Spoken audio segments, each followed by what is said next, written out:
steady handstand. However, on the bottom, he went just past the vertical position.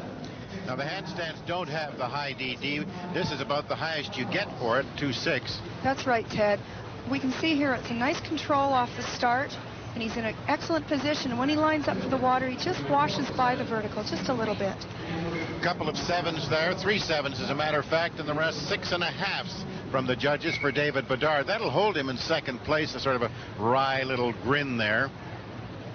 But Bill Hayes is comfortably out in front, and he has another great big one here. This dive has a degree of difficulty of 3.2. If he can get 6s for this, he probably wouldn't even have to do his last dive. He'd be so far in front.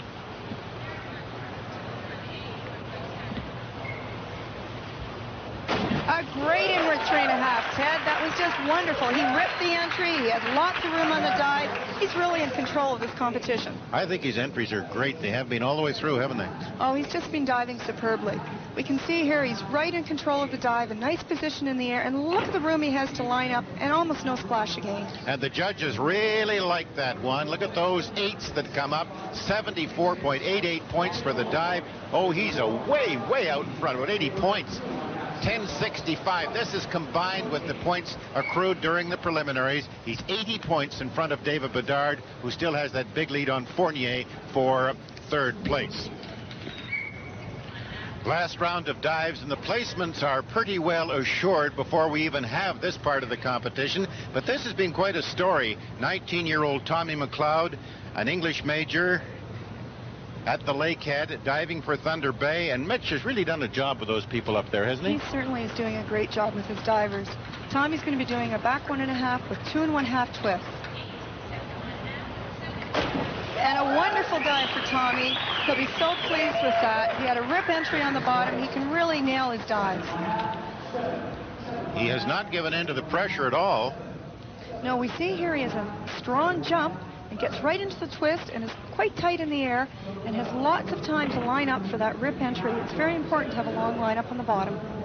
Well, those marks should be very, very satisfying to him, and there's his coach and his teammate, Mary DePiro, over there saying nice going to Tommy. He finished up with a very, very good effort.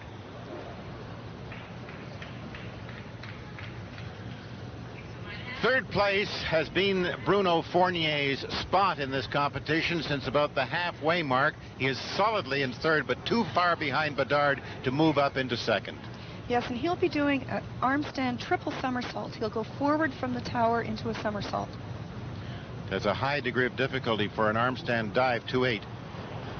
It was a nice dive on top. However, he let the bottom go. He just didn't line up totally in the vertical position. See that sort of pained look, not from being hurt, but from being upset with himself.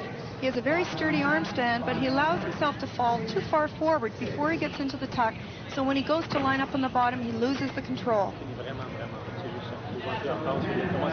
So there are the marks, and of course the judges made him pay for the problems he had with his final dive in the competition. And here's the last one for David Bedard, solidly in second. He can't overtake Hayes to get first place, but this, his last dive, is generally a good one. A back 1.5 somersault with 3.5 twists, a very difficult dive, and what a great dive he did. Has a degree of difficulty of 3.2. That'll pull up a lot of points, keeping him solidly in second place with a spot on the team to Auckland. We see he has a very strong jump, and he's very tight in his twisting action. He looks pretty in the air, and lots of room for the lineup. Just a little bit by on the bottom, but he'll get good scores on that. Yes, 72 points in total for the dive. Don Webb, his coach, is happy because he hadn't really been able to train until he got to Edmonton as a result of that leg injury. He's done a remarkable job. Well, so has Bill Hayes up there for his last dive. He's over a dive in front, as a matter of fact. And this last one has a DD of 2.7. Let's see what he does. He's been most consistent. It's a reverse 2.5 somersault tuck. What a dive. That's an excellent dive with a rip entry. It's a very simple dive for the men to be doing at this point in the competition, but, you know, if you can hit it that well, it doesn't matter how simple it is.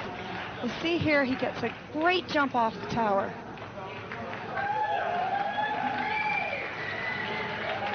And he's into a very tight tuck, and he comes out way up in the air and lots of room to line up and to get into that good entry.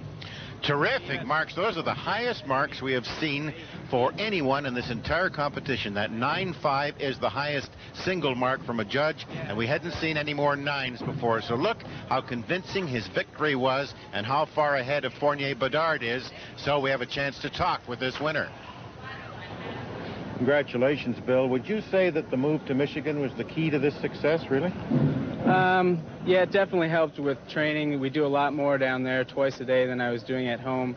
But things are turning out better in our club in Etobicoke, and we're getting in twice a day. So maybe after I finish school there, I'll come back and dive at Etobicoke. Have you ever beaten David before?